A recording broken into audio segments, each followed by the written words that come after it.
Bonjour, bonjour à tous, Bonjour à bienvenue. tous. Bonjour, bonjour. On va attendre encore, il est 11 heures tout pile, on va attendre encore une petite minute pour les autres participants, puis après on va pouvoir commencer tranquillement ce webinaire. Hop là. Alors surtout, n'hésitez pas hein, dans la zone commentaire, dans le chat de ce Zoom à poser vos questions, vos commentaires.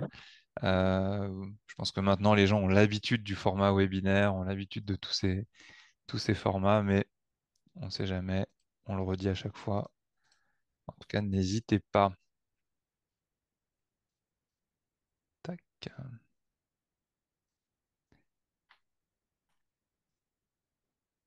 Allez, encore quelques secondes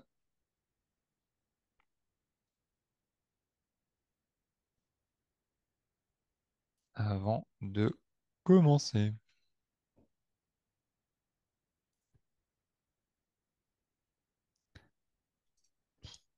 C'est parti. On y va. Tout d'abord, pardon, mais bonjour à tous et merci beaucoup de votre présence pour ce webinaire conjoint entre Bdiz et Flobo avec cette thématique, l'art du blended, hein, qu'on a essayé voilà, de travailler un peu avec Emma. L'objectif étant de casser les barrières du terrain en formation. Tout d'abord, je vais peut-être te laisser te présenter, Emma. Merci. Donc moi, je suis Emma Favre-Désay, je suis experte en accompagnement client chez Bidiz. Donc mon rôle, ça va vraiment être de suivre tous les clients pour les aider à vraiment atteindre le succès de leurs objectifs. Et donc, je suis amenée notamment à les aider à mettre en place leur stratégie de formation en blended learning. Donc c'est pour ça qu'on va pouvoir vous partager quelques petites astuces aujourd'hui. Et pour ma part, donc Jonathan Pierrat, je suis psychologue cognitiviste et cofondateur de la société Flobo. Donc l'enjeu, et c'est ce pourquoi on a fait ce webinaire avec Emma. On a essayé à la fois de vous donner des bases théoriques sur le pourquoi du blended et en quoi c'est vraiment important et intéressant de le faire. Et puis justement, donc comme vous le disiez Emma, de vous apporter des clés et des cas concrets de mise en pratique de ce que va dire la théorie. D'accord? Donc l'enjeu, c'est on va avoir ce petit jeu de ping-pong avec Emma pour vous dire, bah voilà, d'un point de vue théorique, en quoi le blended est intéressant et important pour vos apprenants. Et concrètement, voilà comment vous pouvez le mettre en place auprès de vos apprenants. L'objectif, c'est qu'on termine ce webinaire à midi moins le quart pour se laisser un quart d'heure de questions-réponses. Donc encore une fois, n'hésitez pas. Il n'y a jamais de mauvaises questions, vous le savez. Tout l'objectif pour nous, ça va être d'essayer de faire en sorte que ce soit le plus clair et le plus pratico-pratique possible. L'enjeu, c'est vraiment que vous puissiez ressortir de ce webinaire en vous disant, bah voilà ce que je peux faire très concrètement tout de suite, dès cet après-midi, dès demain matin, avec mes apprenants. En tout cas, c'est le challenge qu'on se donne avec Emma. Alors, du coup, le programme auquel on a pensé avec Jonathan, ça va être du coup organisé en quatre clés, donc trois clés et une clé bonus. Donc, la première, ce sera sur tout ce qui est blended opérationnel. Ensuite, sur l'accès à la formation et la facilité à à la formation. La troisième partie, ce sera sur la communauté. Et la dernière partie, ce sera sur le storytelling. Donc ces quatre clés, hein, on les a définies avec Emma, vraiment en imaginant les difficultés finalement et les problèmes qui peuvent survenir quand on met en place des parcours blended en entreprise. Voilà, donc on est vraiment parti de ces problématiques-là qu'on reçoit hein, de nos clients respectifs pour se dire bah, comment résoudre ces difficultés au quotidien. Et donc finalement, ce qui va se passer, c'est que on va déjà revenir, si vous nous le permettez, sur la dynamique et la définition de ce qu'est le blended learning. Souvent, hein, j'entends encore aujourd'hui certains de nos clients dire le blended, c'est présentiel plus du e-learning. Finalement, blended learning, la vraie définition, c'est on va mixer des modalités. Hein, donc très rapidement, hein, je vous en ai mis quelques-unes ici. Ce n'est pas une liste exhaustive du tout, mais l'enjeu qu'il va y avoir quand on va réfléchir à un parcours blended, ça va être de se poser la question, quelles sont les modalités qui sont dans une dynamique synchrone, c'est-à-dire en même temps entre le formateur ou l'expertise d'apprentissage et les apprenants. Donc, on est au même moment en train d'apprendre versus asynchrone où justement l'apprenant peut faire seul ou en tout cas au moment où il l'a choisi d'accéder à son objet d'apprentissage. Et ensuite, la deuxième question, c'est est-ce qu'on le fait en présentiel hein, ou est-ce qu'on le fait comme aujourd'hui à distance. Hein, donc, on va avoir ces deux questionnements-là qu'on va pouvoir se poser tout en essayant de répondre aux objectifs pédagogiques de nos apprenants. En quoi c'est intéressant qu'ils puissent le faire seuls, en quoi c'est intéressant qu'ils puissent le faire à plusieurs et en même temps ou pas en même temps. Donc ça, c'est vraiment les deux grandes questions qu'on doit se poser quand on commence à construire un parcours blended. C'est d'abord et avant tout, voilà, qu'est-ce qui va être important et intéressant d'apporter à son apprenant et selon quelle modalité. Alors, vous voyez peut-être ici une erreur. Donc, il y a une erreur, mais qui est volontaire hein, dans mon schéma. C'est le chat. Effectivement, hein, le chat, je l'ai volontairement positionné dans la case à distance. Bon, ça, je pense qu'on sera tous d'accord. Mais je l'ai mis dans la case synchrone, ce qui n'est pas le cas. Hein. Un chat n'est pas une modalité synchrone. Par contre, l'usage est tel aujourd'hui que nous attendons tous, quand on envoie un chat, d'avoir une réponse quasi immédiate. D'accord? Donc, c'est rentré dans nos us et coutumes, quand j'envoie un chat sur Teams, sur Zoom ou ailleurs, d'avoir un retour quasi immédiat. Et d'ailleurs, ce qui se passe, hein, c'est, vous pouvez tous euh, revenir sur une de vos expériences, quand j'envoie un chat qui n'a pas de réponse au bout d'une minute, je m'agace. Qu'est-ce qui se passe? La personne, qu'est-ce qu'elle fait? Pourquoi elle ne m'a pas répondu? Surtout que maintenant, vous avez des indicateurs de la personne a bien vu votre message. Donc ça énerve encore plus. Il a vu mon message, mais il ne me répond pas. Et donc, on a une attente psychologique de synchronicité sur cette modalité de chat. C'est pour ça que je me suis permis de la mettre ici. Finalement, ce qui va compter dans un cursus blended, donc vous voyez, hein, il y a toutes ces modalités-là, ça va être de les choisir évidemment à bon escient au regard de vos objectifs pédagogiques, mais surtout, ça va être de créer du lien entre ces modalités. L'une des grosses problématiques qu'on rencontre chez beaucoup de nos clients, c'est que le blended a été mis en œuvre de manière un peu sporadique en mettant, bah, tiens, on va mettre un peu de e-learning ici, un peu de classe virtuelle, un peu de présentiel et finalement sans réel lien, sans réel lien entre les dynamiques des différentes modalités. Et donc souvent, hein, l'exemple, l'analogie que je prends, c'est la différence entre une salade de fruits et un smoothie.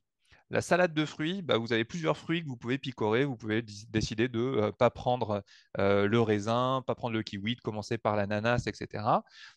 Et donc l'apprenant, hein, si on prend cet exemple-là, va pouvoir choisir la modalité qu'il veut faire. Et donc ça, c'est une vraie difficulté, c'est que derrière, il n'aura pas l'intégralité d'un parcours de formation.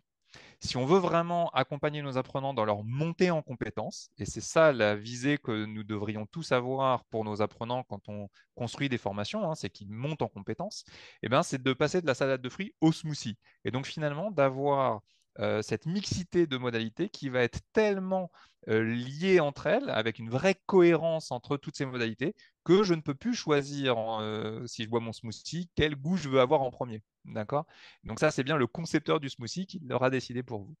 Je vois dans la zone commentaire FEST, effectivement, formation en situation de travail. Merci. Wiki, c'est comme Wikipédia, c'est un dictionnaire partagé, collaboratif.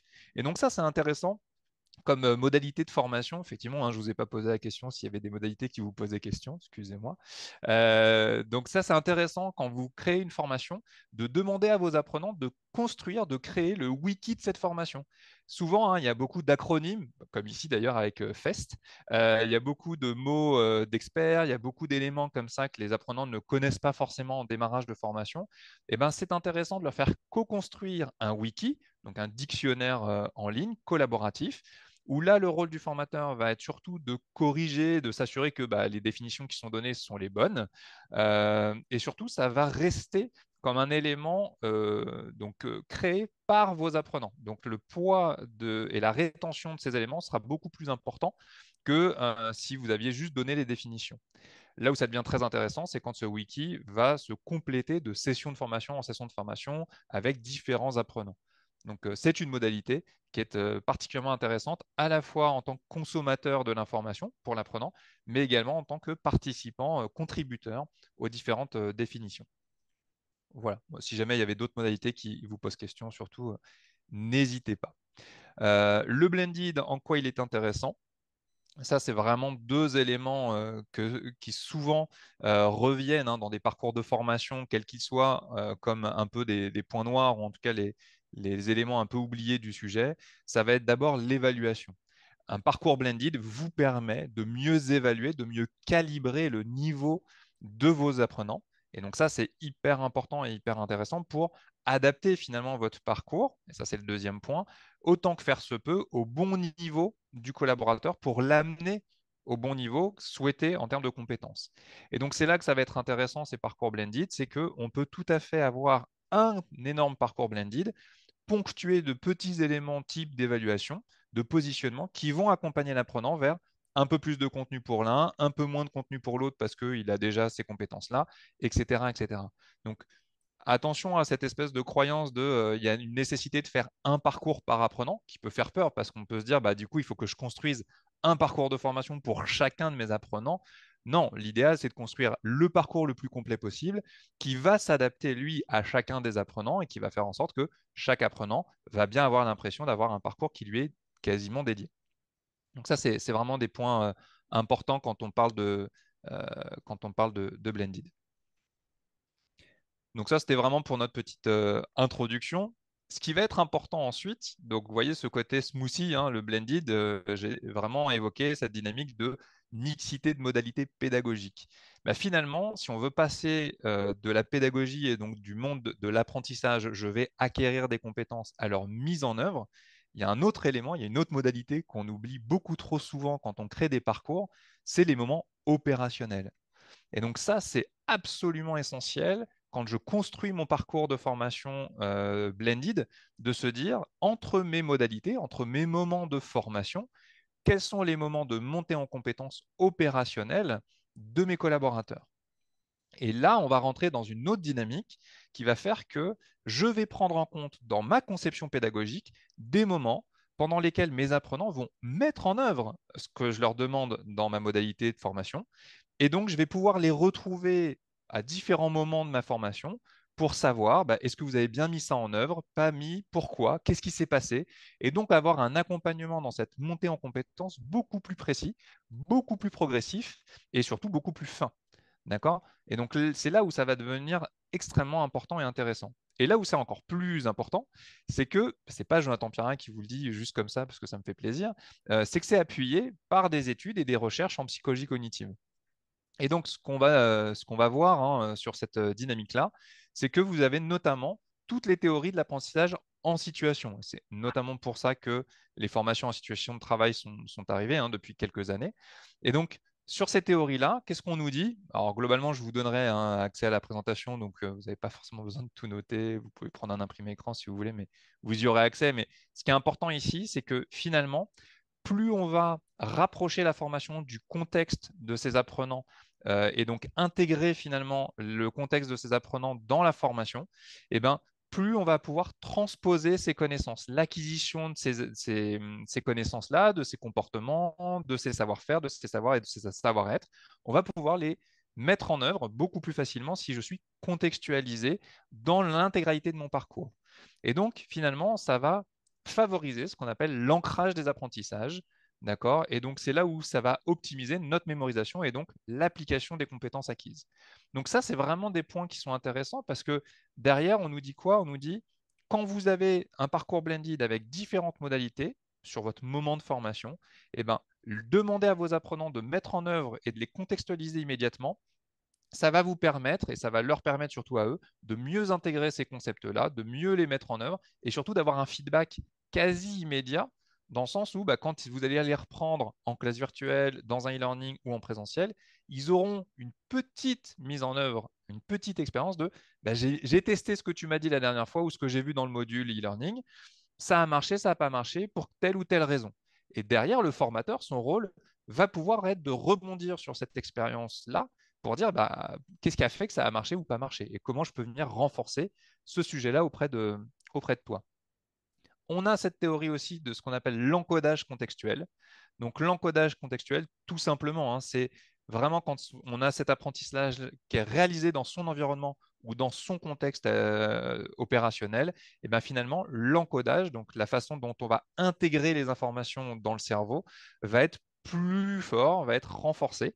Et donc forcément, quand on a un meilleur encodage, on a une meilleure récupération des informations.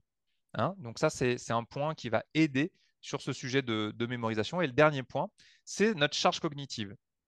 Vous en avez peut-être déjà entendu parler, hein, cette charge cognitive. On ne peut pas trop combler notre cerveau, malheureusement. Donc finalement, ce qui va être intéressant, c'est de découper, et ça c'est un des gros avantages de notre parcours Blended, découper notre formation en plus petits éléments de compétences qui vont permettre d'être mieux distribuées dans le temps, d'être mieux réparties, d'être plus progressives, ce qui va réduire cette charge cognitive, ce qui va permettre aux apprenants d'être finalement plus concentrés sur un plus petit nombre d'éléments, et donc derrière, de mieux les gérer, de mieux les assimiler, et donc de mieux les mettre en œuvre sur le terrain d'un point de vue opérationnel.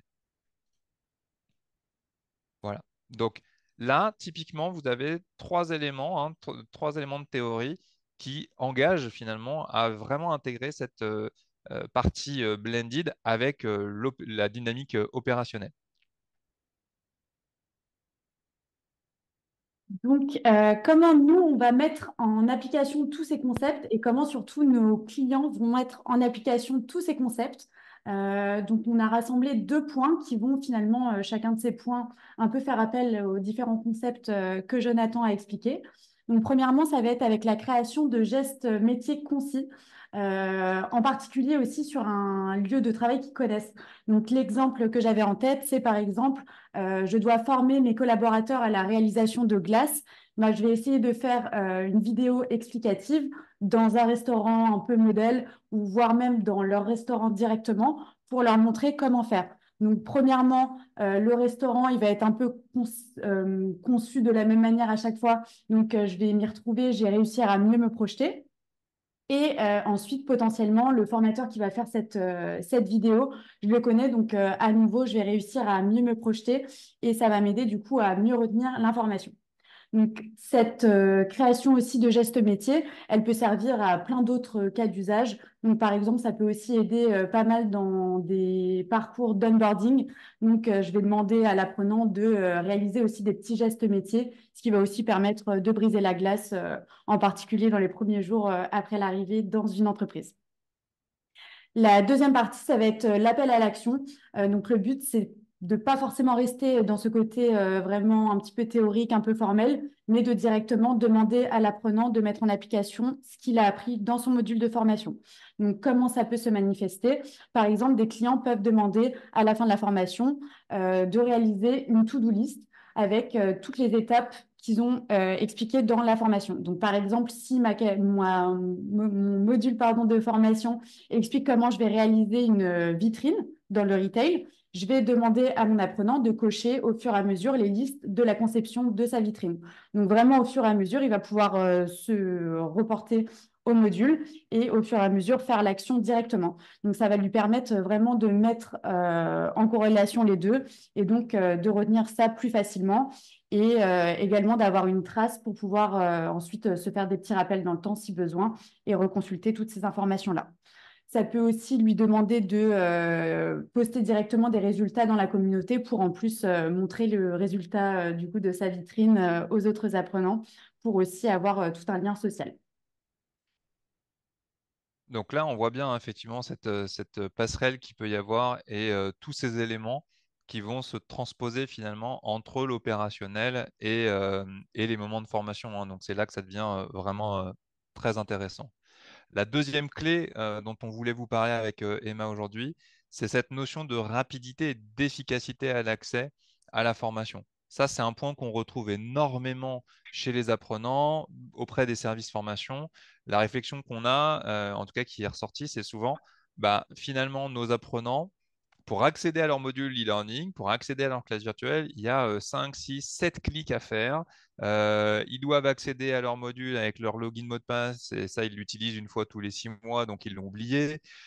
Et donc, toutes ces barrières-là, qui sont des barrières somme toute assez assez bénignes, bah, en fin de compte, elles vont freiner l'apprenant, elles vont le décourager. Et effectivement, si quand j'arrive sur ma plateforme LMS, je n'arrive pas à retrouver ma formation, bah, au bout de 10 minutes, et encore 10 minutes, c'est déjà très long, j'abandonne. Je n'y vais pas et donc je m'arrête là.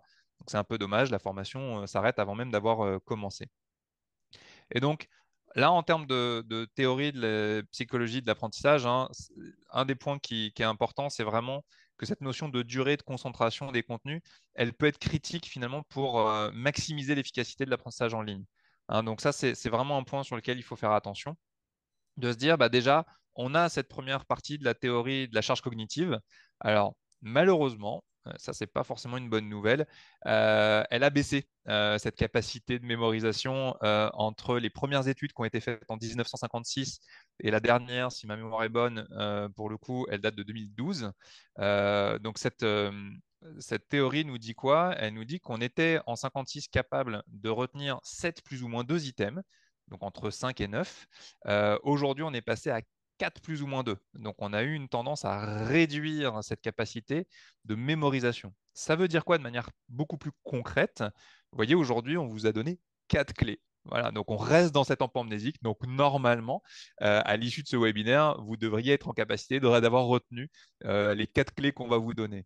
La difficulté qu'on va avoir en formation, c'est que si je commence à donner trop d'informations à mon apprenant, trop de concepts différents, trop de points à retenir, eh ben, ça va le surcharger. Et donc, finalement, il va oublier un certain nombre de points essentiels.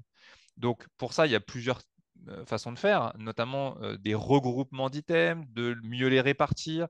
Donc, il y a vraiment plusieurs façons de régler cette difficulté, mais c'est une vraie difficulté de l'apprentissage chez l'adulte. Et aujourd'hui, on a encore trop souvent des contenus qui sont très longs, très lourds, dans lesquels on aborde énormément de concepts. Et finalement, bah, votre apprenant, ça ne sert à rien, il va en retenir que 4 plus ou moins 2. Donc, il vaut mieux faire des contenus plus courts, plus nombreux, pour favoriser une meilleure charge cognitive. La deuxième théorie, qui va rejoindre la première, hein, évidemment, c'est d'aider finalement vos apprenants en faisant ce qu'on appelle donc du micro-apprentissage. Et donc là, vous avez deux termes particuliers qui sont les chunks et les clusters. Pardon pour ces termes un peu barbares.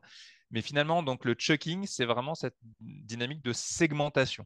Hein. Donc, je vais prendre mes contenus et je vais les segmenter, je vais les diviser en plus petites unités d'apprentissage. Le point le plus important, et j'aurais pu le mettre en gras d'ailleurs ici, le mot le plus important, c'est cette notion de progressivité. Hein, il faut que vos apprenants soient dans cette dynamique de progression.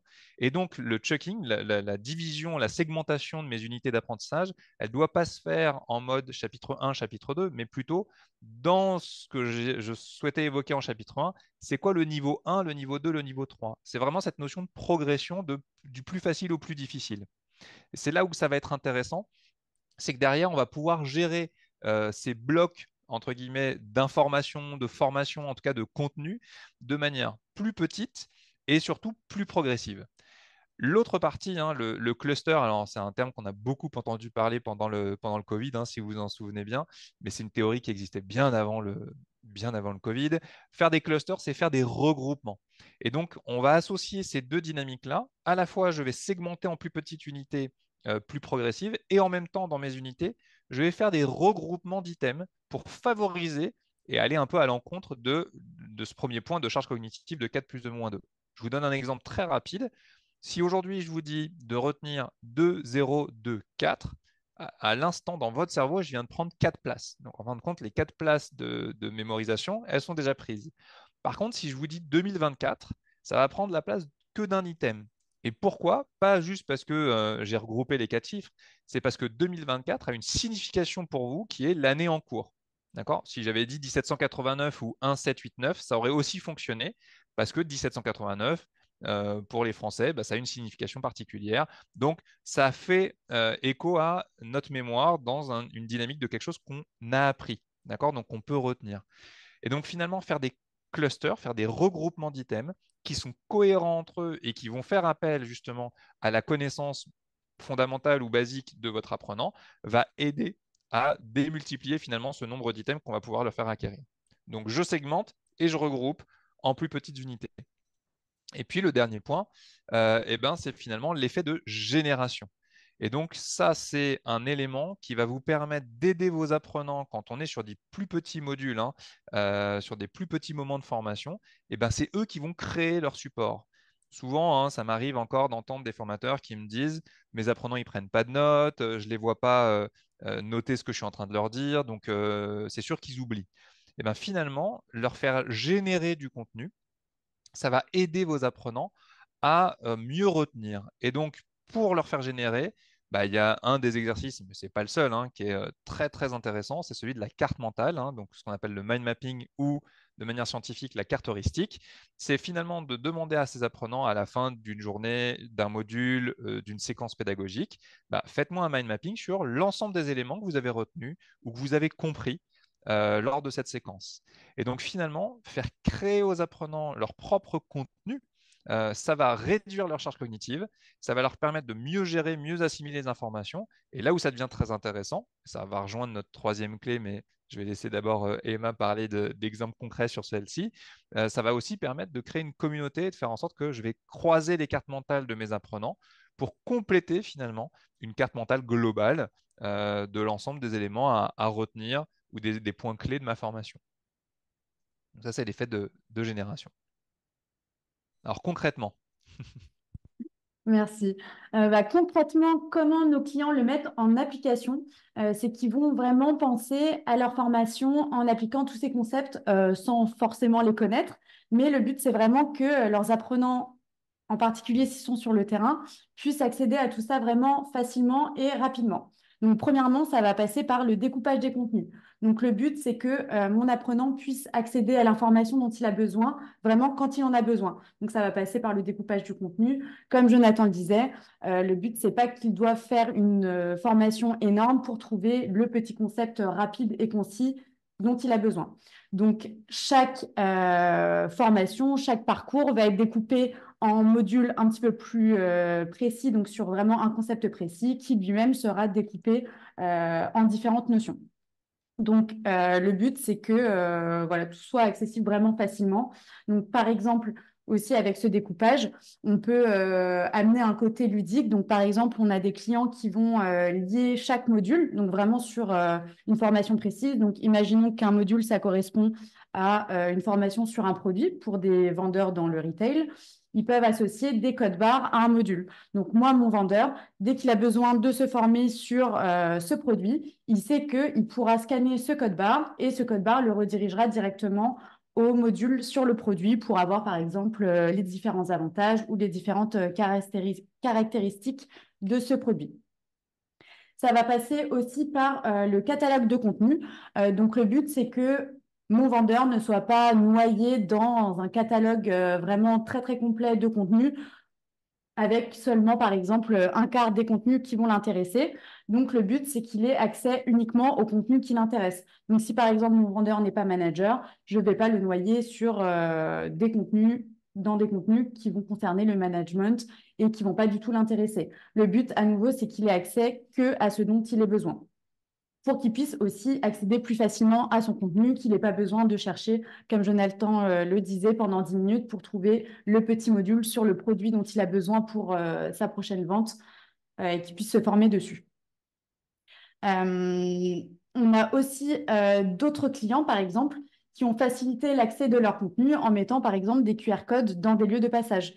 Donc, on avait un client qui venait de changer justement de siège, de bureau, et il avait mis du coup des QR codes qui redirigeaient vers des capsules en expliquant tout simplement où retrouver les différents lieux clés dans ces nouveaux bureaux. Et donc, il avait mis des QR codes, par exemple, dans les salles de pause, des QR codes redirigeant vers les modules dans les ascenseurs. Ça peut être aussi sur des écrans d'accueil à l'arrivée dans les bureaux. Donc, le but, à nouveau, c'est qu'ils puissent accéder au contenu facilement. Et là, en plus, on ajoute une petite touche ludique pour qu'ils puissent eux-mêmes accéder à ces contenus, même s'ils ont aussi accès de leur côté sur la plateforme.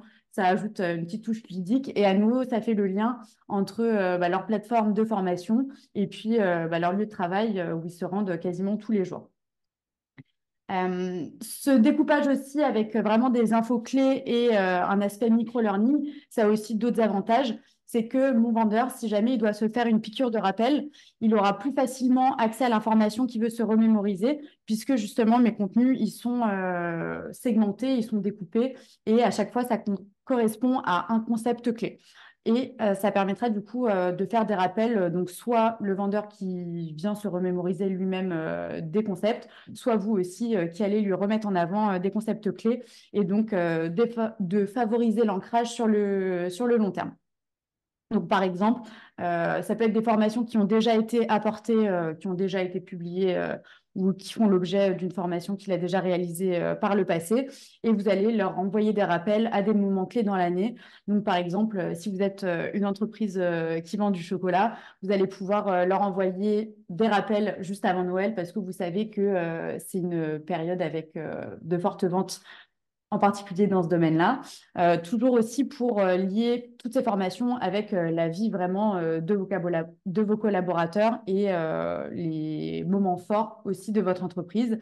Ou ça peut être aussi, par exemple, pour des vendeurs qui travaillent dans des spiritueux, des choses comme ça. Ça peut être aussi des rappels avant la fête des pères, puisqu'on sait que c'est un moment aussi où les ventes sont en hausse.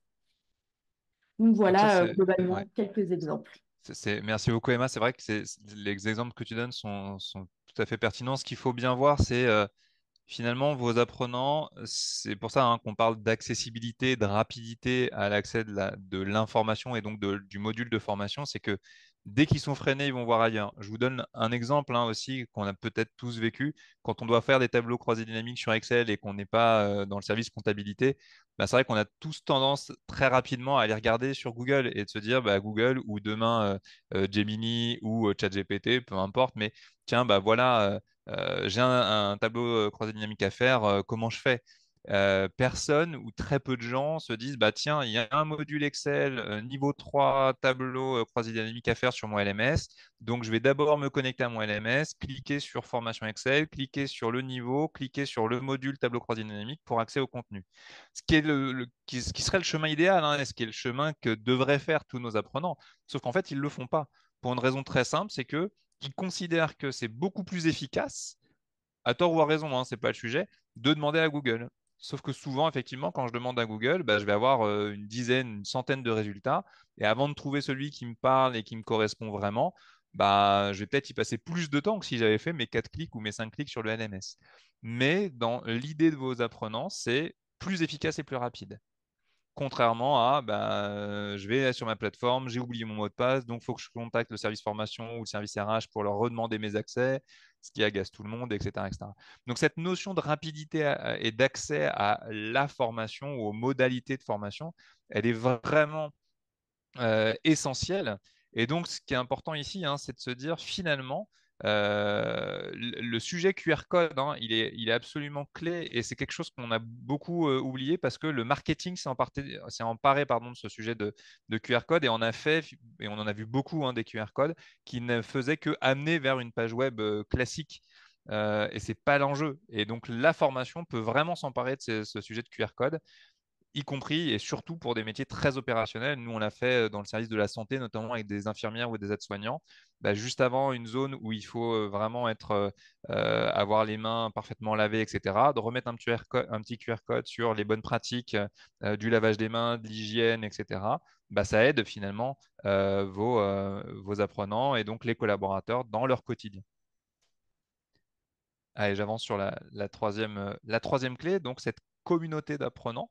Et donc le parcours blended qui va venir favoriser finalement socio-constructivisme, donc le fait qu'on puisse construire ensemble, entre apprenants.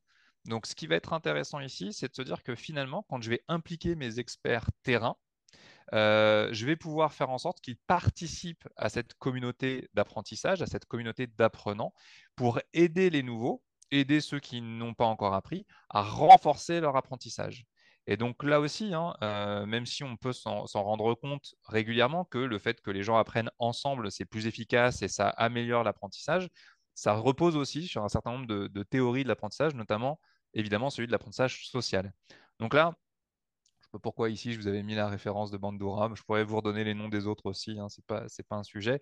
Mais ce qui va être intéressant, c'est que effectivement Bandura, hein, qui est un psychologue social a fait tout un tas de recherches sur cette dynamique d'apprentissage social et il s'est rendu compte que le fait d'échanger entre pairs, de créer une communauté d'apprentissage, ça va vraiment renforcer une dynamique à la fois collaborative, mais en même temps, ça va aussi renforcer le niveau de compétence de vos apprenants.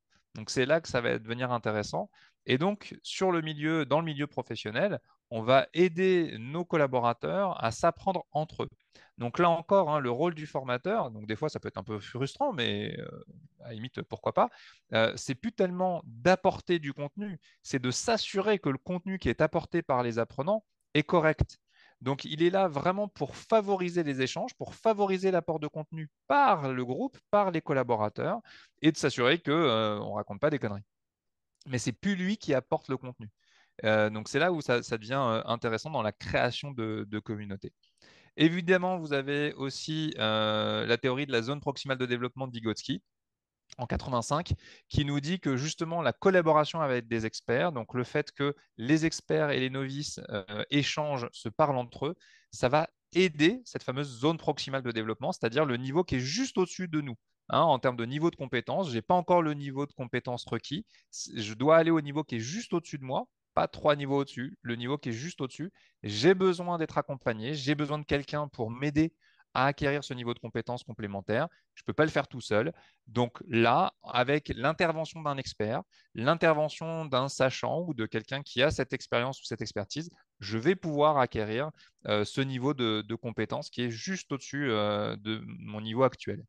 Donc ça aussi, hein, ça va favoriser la montée en compétence des apprenants. Et donc dans un parcours blended, prévoir dans les moments opérationnels des moments d'échange ou d'intervention d'un expert va favoriser cette zone proximale de développement. Vous avez également ce qu'on appelle l'effet d'interaction. Donc, le fait que justement les experts du terrain créent les modules de formation.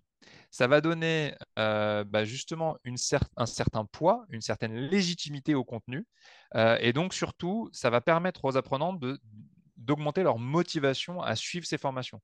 Tiens, c'est l'expert de la société, c'est l'expert machin qui a contribué, c'est pas forcément lui qui a créé le module, mais en tout cas, il y a contribué, il a apporté son expertise.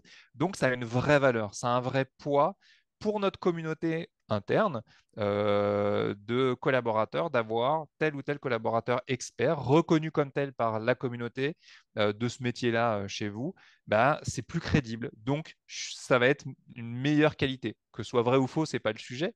Le sujet ici, c'est qu'il va y avoir cette croyance de la part de vos apprenants. Donc évidemment, tout l'enjeu de la formation et des responsables formation ou des concepteurs pédagogiques, ça va être de s'assurer que le super expert soit vraiment un super expert et qu'il ait bien l'expertise qu'on lui reconnaît. Et c'est des fois pas toujours évident parce que c'est pas toujours c'est pas par l'âge, c'est pas par l'expérience qu'on est un super expert. Et dans certaines sociétés, on a des fois tendance à confondre le sujet expérience et expertise, ce qui n'est pas tout à fait la même chose. Mais bon. Le dernier élément, c'est plus classique, hein, c'est l'apprentissage par explication finalement. Et donc d'avoir ces moments théoriques où justement je vais avoir un expert qui va expliquer, qui va donner son contenu en se forçant justement à abaisser son niveau de compétence, hein, son niveau d'expertise pour avoir cette dynamique plus pédagogique. Et c'est souvent le point le moins évident hein, à faire hein, au niveau des experts. Là où ça va devenir intéressant, c'est de questionner les experts. Donc le fait que les apprenants vont pouvoir questionner les experts sur mais pourquoi tu fais ça comme ça? Moi, j'ai pas compris. Là, tu viens de prendre un raccourci, explique-moi. Dis-moi, qu'est-ce qui a fait que tu le fais comme ça ou que tu y arrives comme ça? Ça va forcer l'expert à se reposer la question de bah, c'est vrai que je le fais de manière peut-être un peu automatique et donc ça va l'obliger à se reposer la question du pourquoi. Pourquoi je le fais de cette façon et pas d'une autre? Et donc ça va lui l'aider à aussi renforcer son apprentissage de bah, j'ai bien raison de le faire comme ça, parce qu'il va mettre des mots sur son automatisme et il va être plus facilement capable d'expliciter son geste technique ou son savoir ou son comportement aux différents apprenants. Donc, mettre des experts en situation, pas de difficulté, mais en tout cas d'échange avec des apprenants, avec des novices qui vont les bombarder de questions, et c'est bien tout l'enjeu, c'est de se faire bombarder de questions.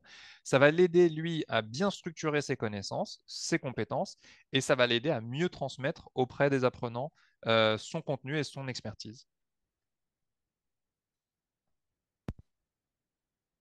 Et donc, comment font nos clients pour mettre en place toutes ces communautés? Donc, premièrement, dans le cadre du blended learning, la mise en place de communautés, ça va être intéressant justement pour créer du lien entre les sessions et retrouver un peu ce smoothie dont on parlait au tout début et qu'on ne soit pas juste sur des modalités qui vont venir à certains moments dans l'année, mais ça s'arrête là. Donc, le but, c'est vraiment de créer du lien entre tous les apprenants d'une même formation et ça peut passer par des communautés avec, par exemple, des petites demandes ou des petites interactions entre les sessions. Donc, par exemple, si on a vu un concept pendant une session, demander du coup dans les semaines qui suivent ou en tout cas avant la session d'après. Comment toi, tu as réussi à mettre en place ce concept dans tes missions? Comment toi, ça t'a aidé aussi, ce qu'on a vu, le concept clé qu'on a vu à la session précédente? Comment ça t'a aidé concrètement dans tes missions? Et donc, tout ça, ça va aider aussi à motiver les apprenants, à créer du lien, comme je le disais. Et du coup, ça aura pas mal d'avantages aussi pour ensuite tout ce qui va être échange tout au long de la formation en blended pour voilà, qu'ils soient dans une dynamique aussi d'échange social et de cas pratiques aussi avec les formateurs. Ça peut passer aussi par des questions. Donc, Jonathan disait quelque chose tout à l'heure et je trouvais ça intéressant aussi de rebondir dessus. On a pas mal de clients parfois qui ont peur justement d'ouvrir cette communauté et de laisser les apprenants interagir entre eux et partager surtout leurs bonnes pratiques. Oui, mais comment on fait si jamais un apprenant il poste une bonne pratique et que finalement, c'est pas quelque chose qu'on conseille nous? Bah, premièrement, il vaut mieux que vous sachiez que des apprenants pensent ça et qu'ils font cette pratique-là. Si c'est quelque chose, par exemple, qui est dangereux ou qui est quelque chose que vous ne conseillez pas de faire, puisque si un apprenant pense ça, potentiellement, d'autres personnes peuvent penser la même chose. Et ça vous permettra aussi, justement, soit vous de rebondir dessus en disant, non, moi, je ne te conseille pas de faire comme ça, puisque ça peut être dangereux parce que voilà, il y a des désavantages à cette technique. Et encore mieux, ça peut être aussi d'autres apprenants qui vont venir le corriger en disant ah ben non, moi je ne fais pas comme ça exactement parce que pour telle et telle raison.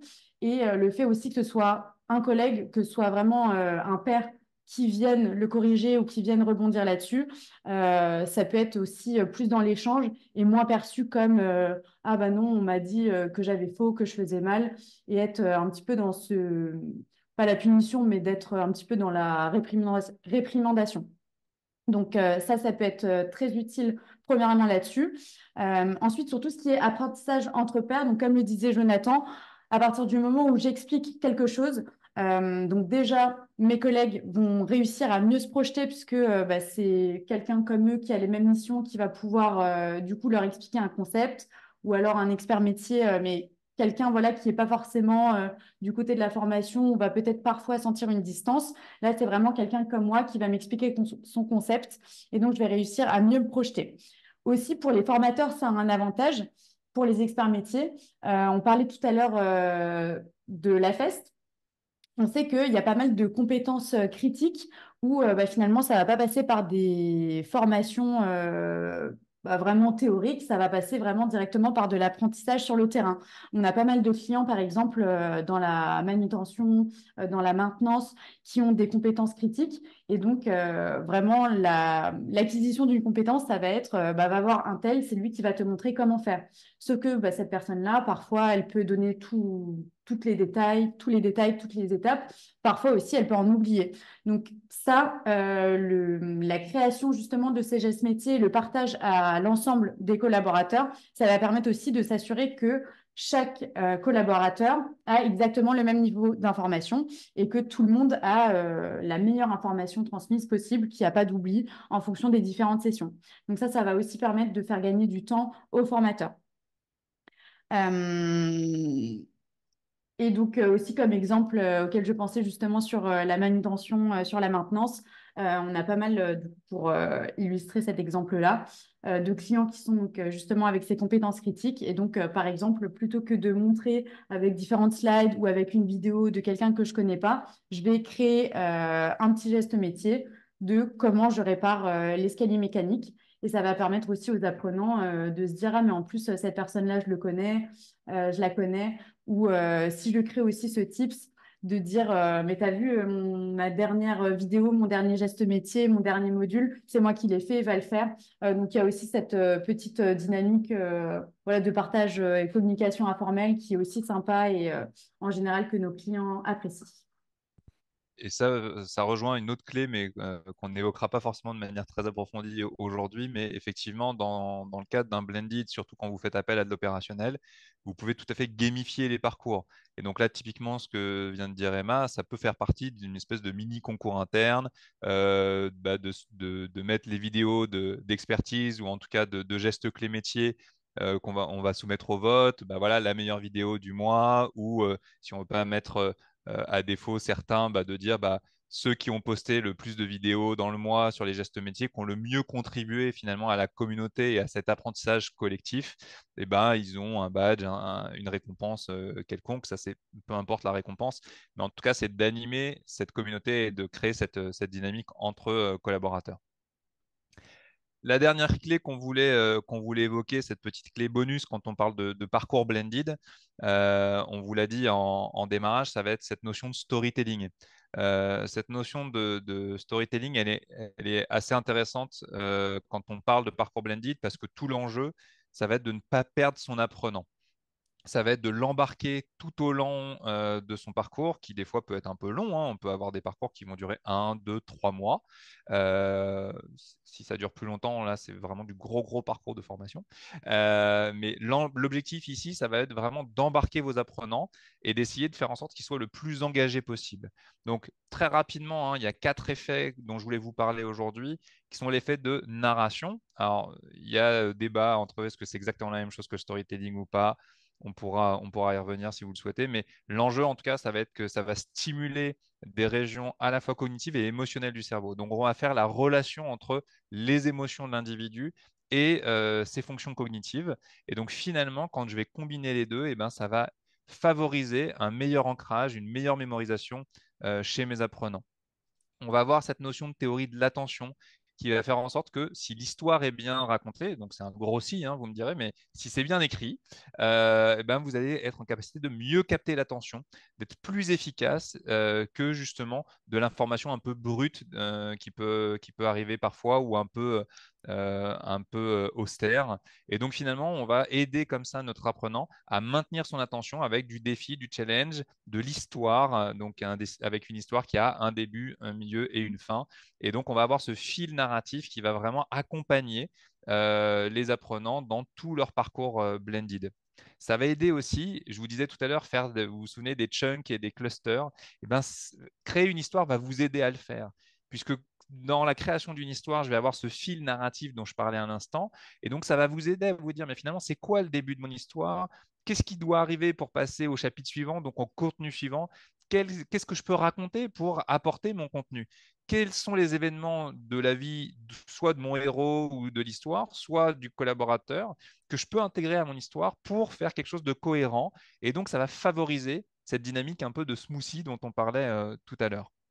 Et puis, j'y reviens, hein, cette connexion entre émotion et motivation, où là, hein, pareil, on a eu un certain nombre d'études qui nous ont démontré que cette connexion émotionnelle renforçait la motivation intrinsèque, et donc c'est celle qui fait que les gens s'activent par eux-mêmes hein, pour apprendre.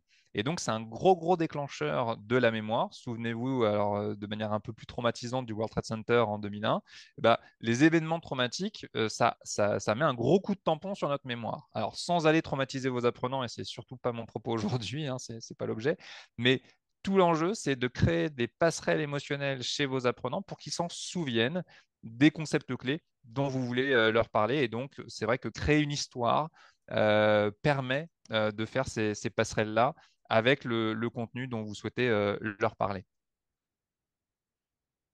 Nous, concrètement et rapidement, comme ça, vous aurez le temps ensuite pour vos questions, comment nos clients le mettent en place. Alors, premièrement, ça va être par exemple avec l'utilisation d'une fiche en particulier, donc le story learning.